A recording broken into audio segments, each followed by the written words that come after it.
och det bara vecklas ut på himlen. Så hör man publiken. Wow! Alltså ni vet det här dova publik. Wow! Alltså det är en sån känsla. Man sugs in i det. Ja, det är man verkligen. Kan någon ta fram en parfym eller en deo roll-on som luktar krut, då är man ju set for life. Wow.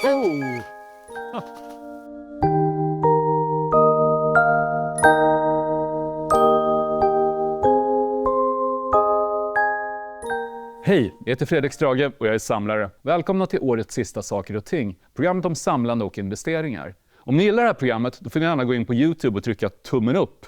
Eller ännu hellre, dela programmet med vänner och bekanta som kanske är samlare de också. Som ni vet har jag i Saker och ting intervjuat folk som samlar på alla möjliga saker. Ibland ganska udda saker, som korkskruvar, torkade blommor och tyska trädgårdstomtar. Det här avsnittet handlar också om att samla på något ovanligt, fyrverkerier. Det kan verka lite paradoxalt att spara på något som till sin natur är så flyktigt. För man tänder en raket, och så åker den iväg över himlen, sprider ett vackert glitter. Och sen är det över. Men jag tycker att det flyktiga är charmen med den här konstformen. För fyrverkerier är en konst. Jag glömmer aldrig fyrverkerierna på Vattenfestivalen i Stockholm på 90-talet. Men varför spara på gamla fyrverkerier? Vilken glädje får man av det? Och kan man till och med betrakta det som en investering? För att få svar på de här frågorna ska jag bege mig till det mörkaste Småland.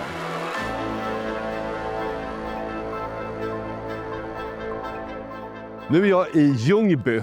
På tåget hit såg jag en annons från Ljungby kommun som sa att Ljungby är mitt i södra Sverige, mitt i möjligheterna. Härifrån kommer bland annat filmfotografen Gunnar Fischer som jobbade mycket med Ingmar Bergman.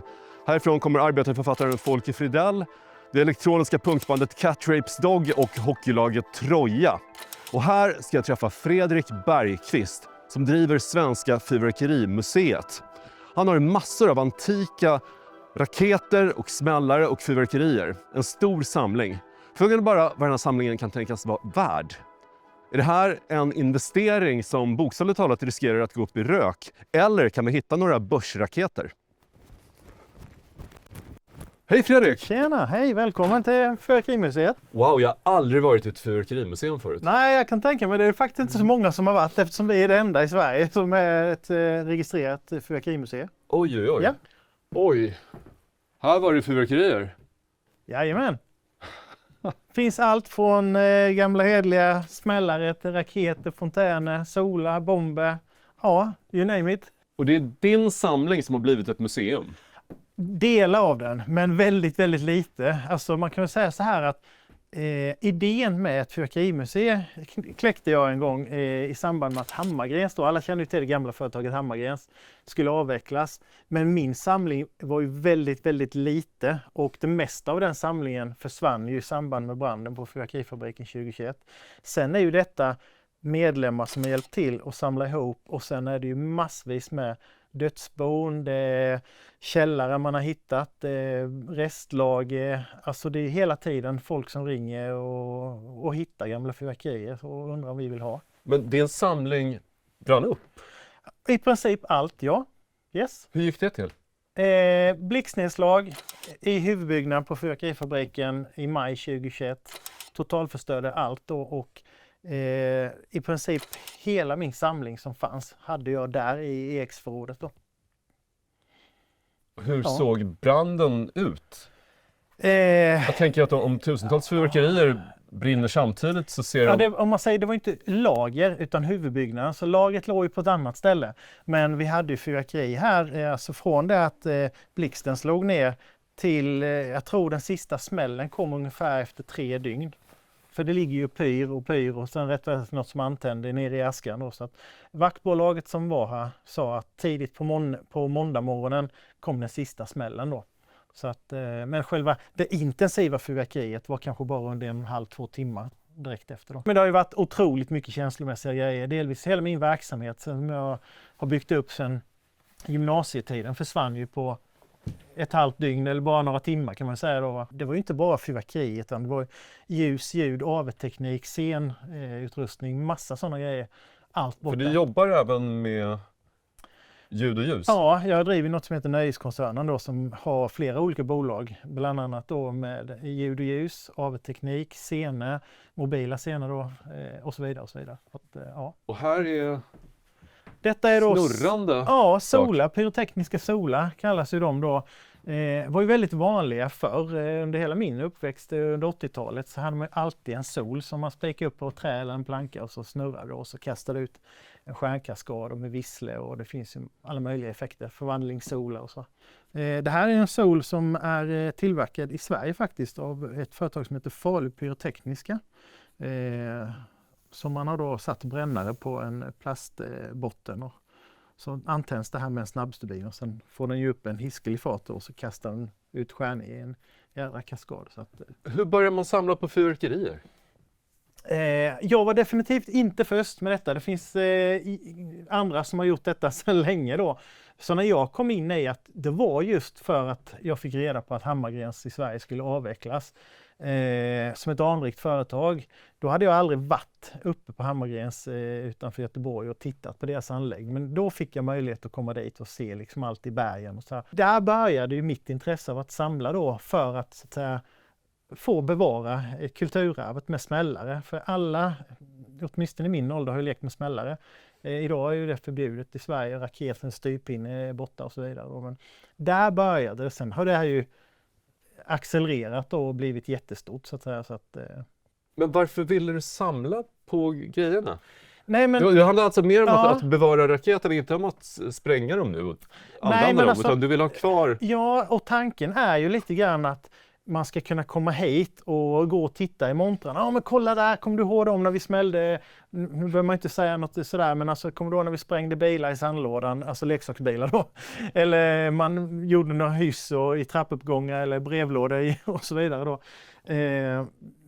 Och just att få titta på de här grejerna som man har haft som i ungdomen och busat med, om man säger så, det är ju jättekul. Sen är det ju så här att kraven eller så här restriktioner på vad du som konsument får köpa blir så att det är mindre och mindre. Så att de här stora fyrtumsbomberna, 100 mm bomberna, kunde man ju köpa som konsument bara man fyllde 18. Idag får vi nöja oss med en sån här, typ 50, nu är denna bomben ut från marknaden, men en 50 mm bomb, det är ju det största du kan köpa som konsument idag. Minns du det första fyrverkeriet du såg? Ja, kanske inte det första fyrverkeriet, men påsken var ju väldigt stor förr. Alltså nyårsafton var inte speciellt stor, utan det var ju påskafton. Valborg var man ju och tittade på brasor och fyrverkeri, men påsken sköt vi alltid fyrverkeri med mina morföräldrar. Och då var det ju raketer. Man skulle ju jaga påskkärringar med raketer just. Jaha, så du måste skjuta ner Ja, precis. flygande häxor med... Ja, då hade de ju varit på Blåkulla och så skulle de hem och så skulle de liksom... Jaha. Så var ju den traditionen som jag är uppväxt med då. Det här var det som jag önskade mig allra mest. Den fick jag aldrig köpa för min pappa tyckte den här var för dyr. Nu står det en prislapp här, 279. Och vad är det för någonting? Det är en tårta, en fyrverkeritårta. Alltså massa papper som sitter ihop här som skjuter upp effekter då. Och den här är godkännande 1986. Så att, men den här kommer jag speciellt ihåg. Och den är kinesisk? Ja, alla fyrverkerier i princip är ju kinesiska. Vi hade ju Falu Pyrotekniska som gjorde en del, Hammargrens gjorde en del, Hanssons gjorde en del då. Men det är ju borta sedan länge, så idag är ju allt kinesiskt. Men... Och kineserna uppfann fyrverkerier? Ja, alltså krutet i alla fall kan man ju säga då är ju från Kina, den kinesiska fadern. Nu kommer jag inte ihåg vad han hette, men det är ju... Gulliga små dockor här som tänder fyrverkerier. Ja, precis. Som håller i smällare. Mm. Och så ställer en håller för öronen. Jo, de här figurerna är en gåva ifrån en kille som heter Ingmar Johansson. Han jobbade som springpojke på Hammargrens och sen startade han då Fyrverkerimästarna ute på Tjörn. Och han var här med sin fru och tyckte det här var helt fantastiskt. Så han skänkte de här personliga ägodelarna till museet ihop med lite andra grejer som är här borta. Vi har ju Ingmar Johansson som väldigt ung pyrotekniker här. Jag fick de här fotorna. Och sen har vi ett litet tidningsklipp här på Ingmar och en som heter Kim Mårtensson. Kim är ju medlem i föreningen här också då. Så det är ju precis när det står här bomb i fyrverkeribranschen. De kom ju med något alldeles nytt. Fyrverkerimästarna var ju de som introducerade den gröna säkerhetsturbinen på fyrverkeri. Innan var det den här grå som kunde brinna jättesnabbt och ibland lite långsamt. Det visste man inte. Det var lite spel för galleriet där. Och här är ryssar. Jajamän. Varför kallades de ryssar? Alltså var namnet kom ifrån, jag kan nog inte redogöra det riktigt så. Ryska smällare. Ja, det precis. här är ryska hörnet. Ja, lite så. Och ryssarna tar ju en ganska stor plats här. Vi har ju någon som heter Sperry Mandarin, men det är ju en form av i storlek ungefär som ryssarna då. Men det fanns ingen koppling till Ryssland? Nej, det gjorde det inte alls. Och sen kommer Mini-Kina och sen blir det ju Kinaskott på hela den sidan montern. Så att, de äldsta här är ju från, ja vi vet inte exakt, men någonstans sent 1800-tal fram till 1920 kan de vara tillverkade. Och det vet vi därför att Helge Winbergs fyrverkerifabrik, den stängde för gott 1932 efter en olycka. Så att de var gjorda innan. Vad hände då? Ja, de hade en olycka i fabriken där hans syster var det väl, Helge Winberg då, och någon annan släkting omkom, och det var den andra olyckan de hade. Men, I en explosion alltså? ja, precis. Så att sen stängde man ner den fabriken. Så det är ju de absolut äldsta. Sen har vi några produkter här som är från 46 som jag inte minns fel. Det står stämplat någonstans. Och sen är det mycket 40, 50, 60-tal här. Kan man hitta ännu äldre fyrverkerier än så här? Alltså jag kan nog säga att vi trodde aldrig att man skulle kunna hitta något så gammalt. När man kommer ner på 40-50-tal så är det ju otroligt sällsynt att man hittar något överhuvudtaget. Jag skulle nog vilja säga att de vanligt gamla fyrverkerierna är kanske runt 60-tal eller 70 någonstans där. Ju längre bak man kommer desto svårare. Så när de här dyker upp så man tror inte det är sant i det skicket. Det är ju otroligt fint. Finns det en andrahandsmarknad för gamla fyrverkerier? För den som vill börja samla? Ja, det är svårt att börja samla. Därför att de som samlar idag som jag har uppfattat och känner är ju att man säljer ju inget. Utan det är byten. Sen finns det ju klart alltid någon som säljer, men då är det väldigt, väldigt dyrt. Om man tittar på Tradera så säljs ju tommaskar för kanske 6, 7, 800 kronor. Alltså en tom mask tom utan smällare i? Jajamän, så att alla här är ju fulla. De är ju kompletta askar med smällare i alltihop. Och vad går de för på Tradera om de är fulla med? Där får man inte sälja smällare, så att där får man ju bara sälja tomma askar. Ah. Ja. Men finns det en svart andrahandsmarknad då? Så att man vill köpa Ja, något det gör riktigt? det. Det finns ju många Facebookgrupper som håller på med sånt här och det finns många träffar som man har. Det finns ju de som har samlat och sen känner att nej, men jag säljer min samling och då är det stora pengar. Det är jättestora pengar. För jag menar de här askarna, det begav sig, kanske var 10, 12, 15 kronor liksom. Och idag så kanske 300-400 kronor. Men om det är olagligt att sälja de gamla fyrverkeripjäserna så kommer ju priserna gå upp ordentligt. Så är det ju. Ja. Så är det ju, absolut. Vad är det du gillar med fyrverkerier? När jag började få upp ögonen för fyrverkeri, alltså när jag var liten, då var det faktiskt att vara ute och leta efter det vi kallade raketbajs.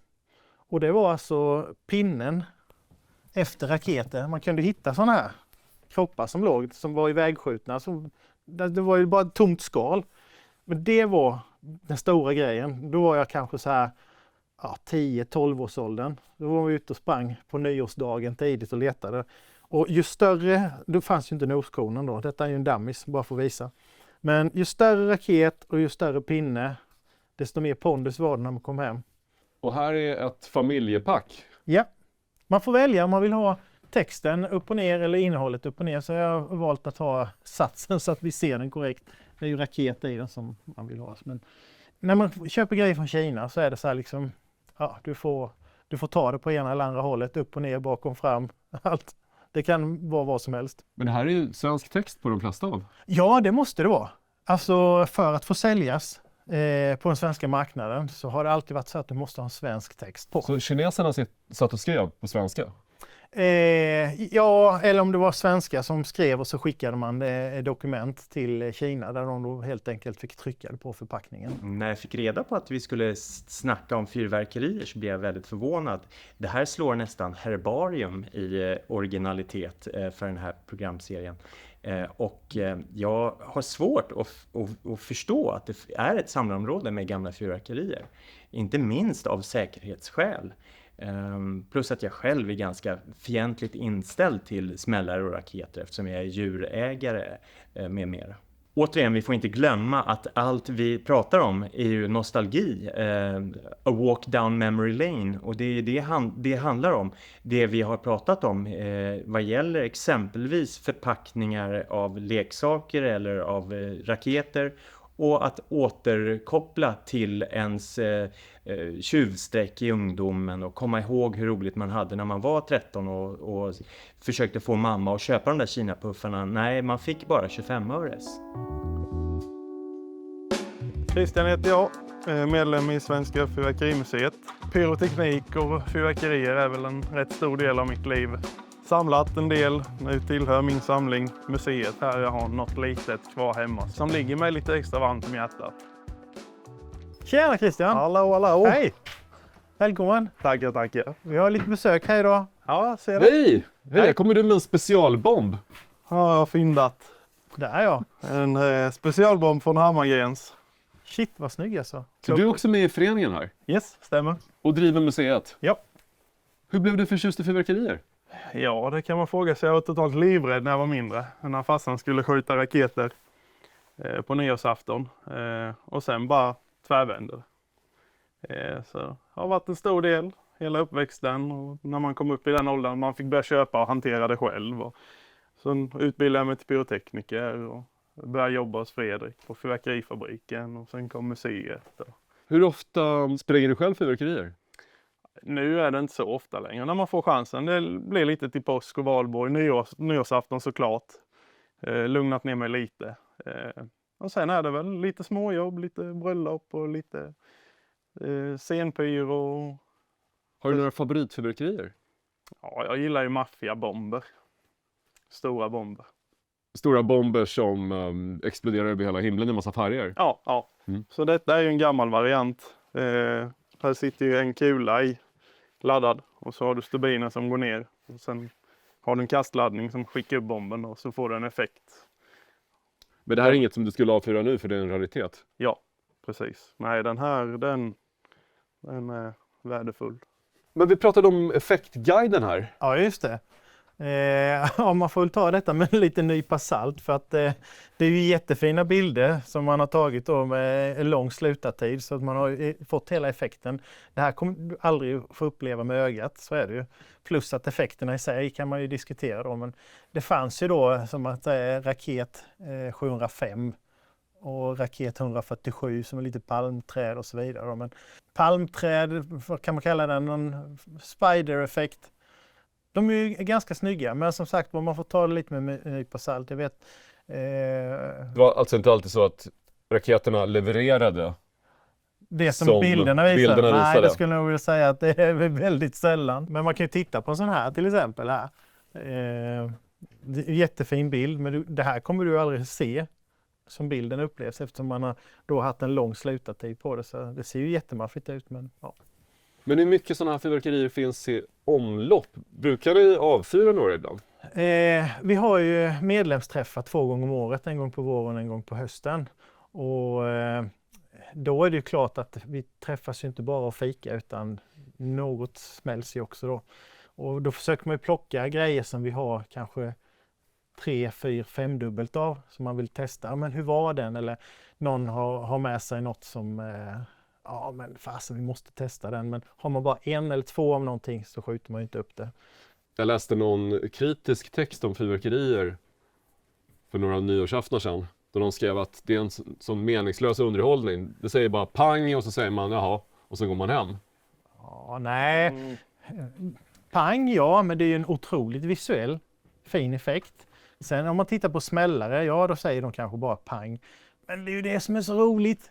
Alltså man kan slänga puff, pang. Alltså det är ju liksom adrenalinet, det är ju skitkul. Ja, det är få gånger man hör barn vara så glada och tjoa och simma och jubla och publiken generellt som när man skjuter ett stort fyrverkeri när det är bröllop eller demovisningen vi har här ute inför nyårsförsäljningen. Och det är ju otroligt härligt om det är en stor publik och så skjuter man upp någonting och så bara vecklas ut på himlen. Så hör man publiken, wow! Alltså ni vet det här dova publik, wow! Alltså det är en sån känsla. Man sugs in i det. Ja det är man verkligen. Finaste fyrverkeri som jag har sett näst efter millennieskiftet i Stockholm, det var nog under Vattenfestivalen. i slutet av 90-talet när de arrangerade VM i fyrverkeri. Ja. Då olika länder tävlade olika kvällar. Ja, just det. Det var flera länder som var med och sköt, men VM stod alltså för vattenmästerskapen. Är det sant? Ja, det är jättemånga som har trott att VM i fyrverkeri var alltså Nej, för jag fattade aldrig hur, Nej, det står hur för länderna vattenmästerskap. kvalificerade sig. Jag tänkte att det måste ju ha varit olika så här Ja, Kval och kval på spel och ja. Var det där du såg det? ja, jag har 2 gånger varit uppe och tittat. Första gången så missade jag nästan hälften för det har tagit mycket längre tid att köra än vi trodde.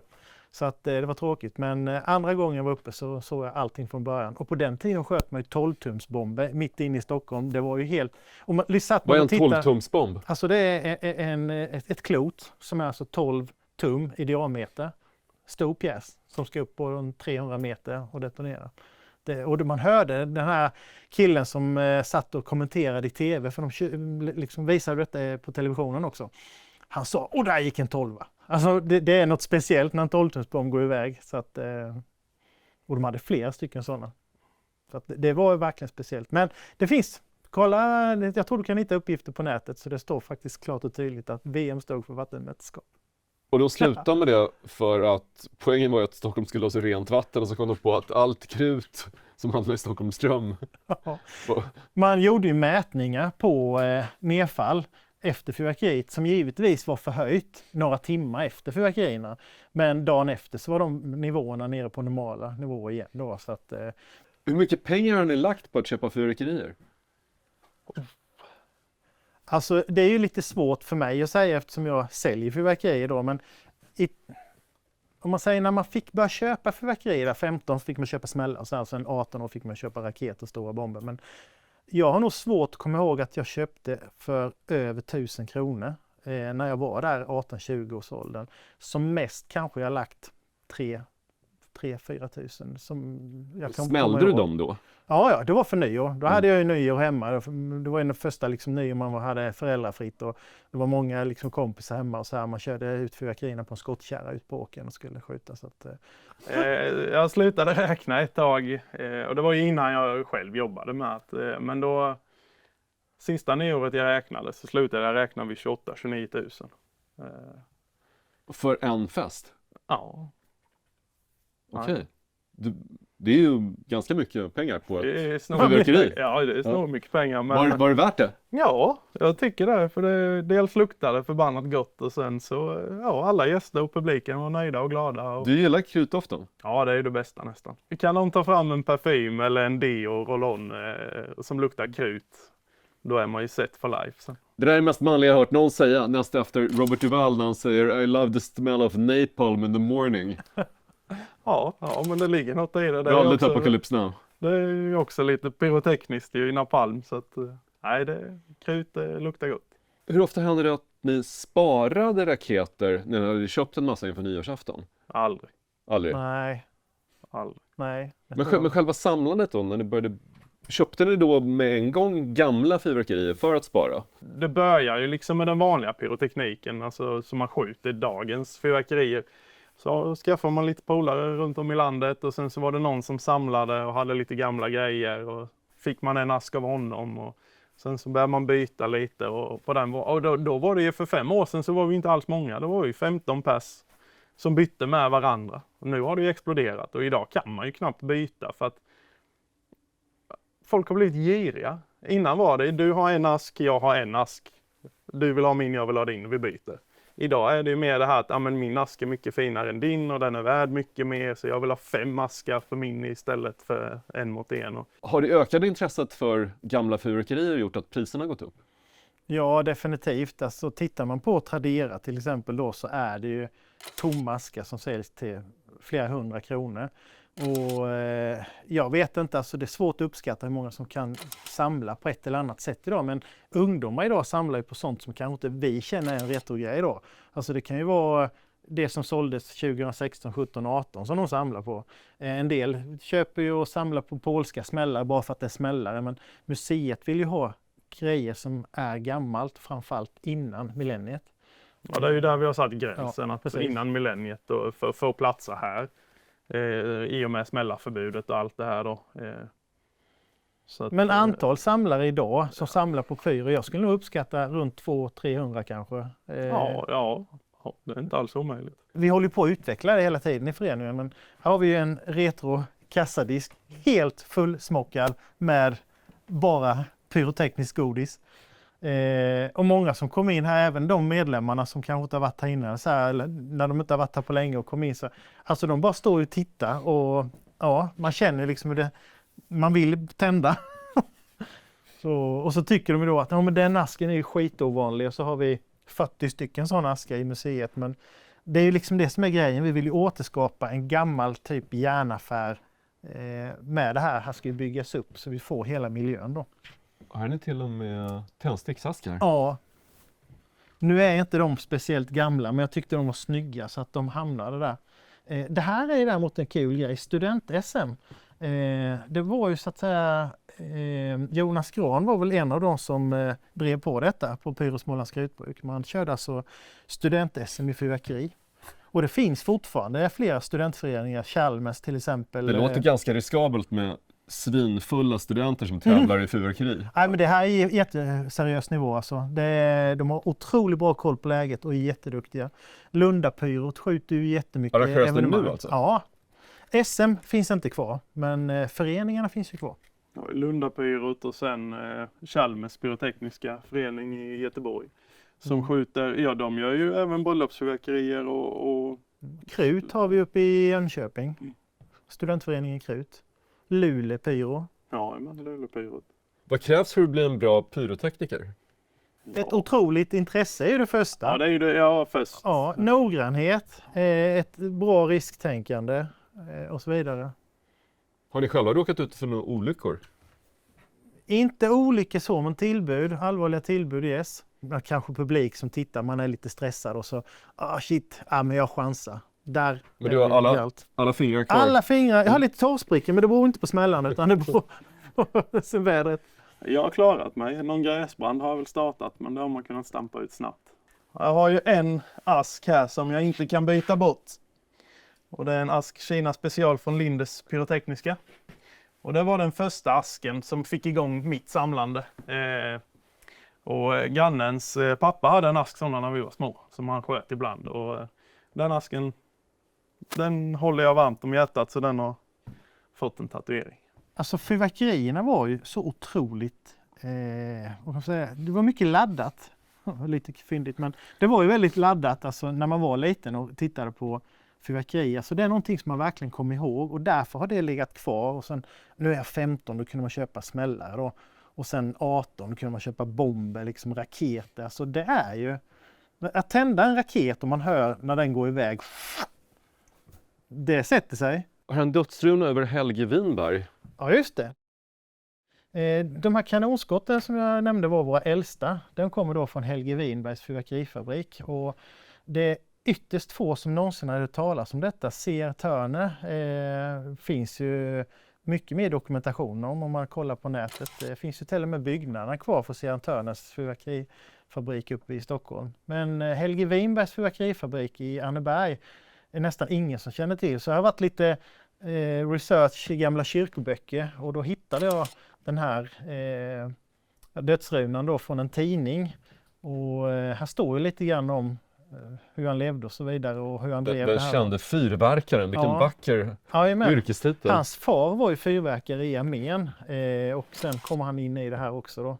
Så att den tidningen som ligger under där från Sundbybergstidningen, det är väl den första annonsen som jag hittade då 1904. Och här står ju då fyrverkeri från Helge Winbergs fyrverkerifabrik. Och här är knallskott.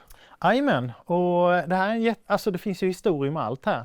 Men det som är roligt är att det ringer en dam från Stockholmsområdet, eller ovanför Stockholm, närmare Uppsala och har efter sin man ett par gamla skott. Och det som är det intressanta är att de skottens kvitto hade hon sparat ihop med katalogen. Och den här är ju då daterat 1950. Och, jätteskott. Ja, jätteskott har man skrivit i katalogen så det står på kvittot. Så det här är ju skitkul och katalogen är ju så att säga helt i nyskick. Bröderna Tysklind, Insjön. De var största konkurrenterna till Clas Ohlson. Vilka fyrverkerier har ökat mest i värde? Ja, Det är satser skulle jag säga. Satser med smällaraskar och lite gott och blandat i.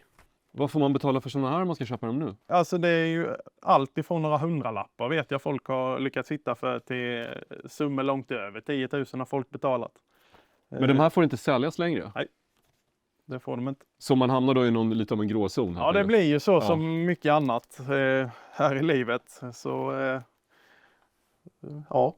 Så det är en ganska osäker investering om man nu skulle vilja lägga sitt pensionskapital på fyrverkerier? Ja, det skulle jag säga. Ja, det finns inte. Bukowski skulle sällan lägga ut de här på auktion och det blir svårt. Det såg så tung ut. Det här ser ut som en metallyta. ja just det. Nej, det är papprör. Men Oj, Ja, den förlåt, är- hade jag sönder något? nej, den är ju under renovering då, så att den har ju stått lite illa, så att den har ju blivit fuktig förmodligen i stubinen. Och så. Kan ni reparera Vi, pjäser som vi lagar ju gått inte sönder? pjäserna så, men det yttre vill man ju fräscha upp så att det ska se, alltså ett museum vill ju gärna visa så fina produkter som möjligt, så att man gör restaurering. Ofta är satserna är väldigt, nästan lite fuktiga eller mögliga i, och då får man ju tömma hela satsen, tvätta ren plasten och sen packa om den så att den blir som den ska vara då. Finns det några fyrverkerier som ni letar efter och gärna skulle lägga vantarna på? Ja. Vilka då? Det finns ett par smällaskar som vi inte har, som hade varit jättekul att få in. Det finns någon sats, det finns en tårta, en sån här som jag visade innan, från en speciell serie som heter Joker-serien, som jag gärna hade velat ha. Ja, men alltså det här är ju så stort, det har ju producerats så otroligt stora mängder av olika artiklar från olika importörer, så att det kommer aldrig bli komplett. Sen har du ju samlaren och så har du samlaren. Det är väldigt, alltså du kan ju ha den här asken till exempel som finns i det här paketet, ryska skott, ett 100-pack. Men det kan ju finnas 5 olika askar för att det är någon nyansskillnad på färgen, det är ett annat artikelnummer på en ask. Det är, Ett så annat att essay-nummer. du kan liksom nörda ner dig något fruktansvärt i att Kan man betrakta fyrverkerier som en investering? nej, det skulle jag inte säga. Vissa gör nog det. För att det går att tjäna pengar om du hittar rätt köpare och sånt. Speciella askar, satser. Men det är fortfarande väldigt osäkert. Och det är de här partylådorna som är mest populära? Jag skulle säga så under de åren jag har samlat så är det ju satser folk har velat komma över. Till en början när vi inte var så många, när vi var 15 stycken som bytte med varandra, då fanns det ju nästan bara askar. Men sen under årens gång så trillade det fram, folk hittar i nedlagda butiker och gamla järnaffärer och källare och små morfar. Och då har väl det här börjat blomma. Det är en sån här liksom one of a kind. Jag Det gäller lite så här militäraktig text också. Ja, Det ser visst, lite- ja, men det var det. Så att här har ju då blivit en liten kemisk reaktion på den, så den har blivit som På Bengalen. Mm. Så att Vad tror du man skulle få betala för en sån här man? de 2 största satserna här är inte säkert att det är inte de dyraste. Då skulle jag nog säga de här BIFA-satserna och sånt som ligger på de här 8-10 000 är mer eftertraktade. Det är ju de här mindre. Det här, alltså just när det kommer till det absolut störst, det är ju smällare. Ja, det är Gamla smällare. Och då är aska nummer 1. Men sen när det kommer till nummer 2 så är det ju satser. Och då måste det vara smällaraska i satserna. Är det inte det så är inte folk intresserade.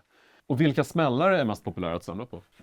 Ja, det är ju kinaskott, ryssmällare, 1-öres, 3-öres, tigerskott.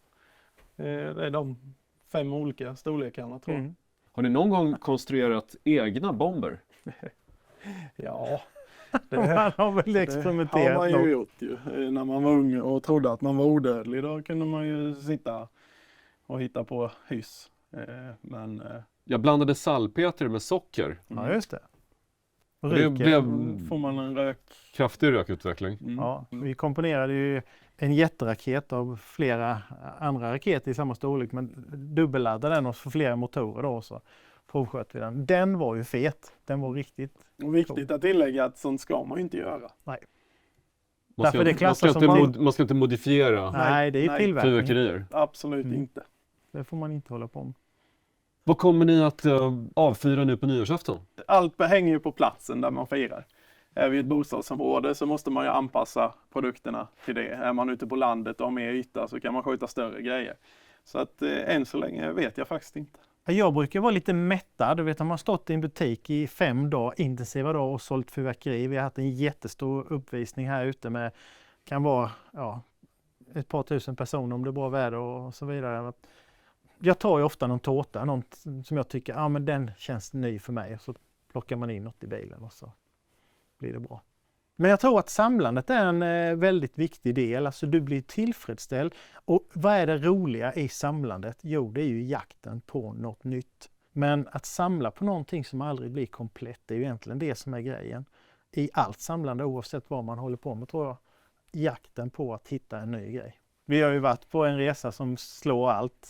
Alltså det var ju helt galet när vi var nere på Österlen. Ja, en gammal järnaffär eller? Ja, en gammal dam som har hon bodde på ena våningen och sen butik på andra våningen då, som hade liksom allt vad den här lilla byhålan behövde i stort sett då. Och sen när hon gick bort så kom vi över det via dödsbot då, men alltså när vi åkte därifrån så vi var helt... Ja, det fanns ju, vad skulle man säga? Och bara satt och tittade på varandra och gapade. Liksom. Men vad fanns där? Ja, det mesta av det som ligger i den här disken i ett enda svep. Satse, alla raketer här bakom i princip kommer därifrån. Från ett och samma ställe då, så att man förstår vad det är vi har kommit över. Det var lite, man var stum. Man hade liksom inga ord för att beskriva den känslan som var. 13 rätt på stryktipset eller det. Ja. Ja, men jag tänker, ska vi gå ut och testa någonting också eller? Har ni gamla fyrverkerier som vi kan skjuta av? Ja. Okej Fredrik, vad har du här? Här har jag 3 stycken skott. Jag har safariskott, mini-Kina och Kina. Nu skvätter det papperna hit. Kolla, Känner ni doften? Redan nu. Jag känner doften. Du känner lukten. Och så testar vi Kinaskottet. Kinaskottet. Oj! Det är en angenäm doft faktiskt. Ja. Det. Hopp. Och det här smäller inte, utan det här är... Wow! Då har vi ett romljus, också 80-tal.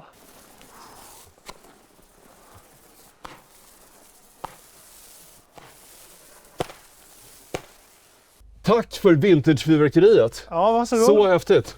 Jag har ju lite grejer som jag tänkte som en gåva nu, och det är ju de produkterna som vi sköt här ute, smällarna. Vi har safariskott, vi har mini-Kinan och vi har Kinan då.